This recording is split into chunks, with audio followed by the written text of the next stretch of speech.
yung creator. Hindi po ba?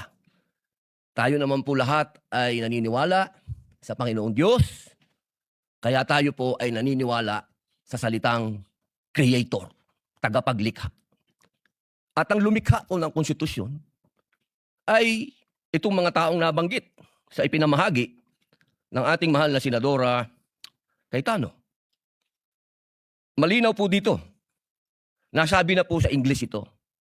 Mainam po ay sabihin po natin sa Tagalog upang mas maintindihan po ng ating mga kababayan. Humingi po ako ng tulong sa Google kasi legal terms po ito.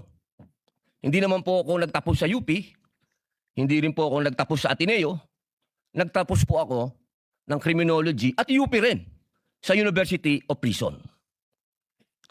Ang sabi po dito, sa Tagalog po Ginoong Presiding Officer, eksakto ko itong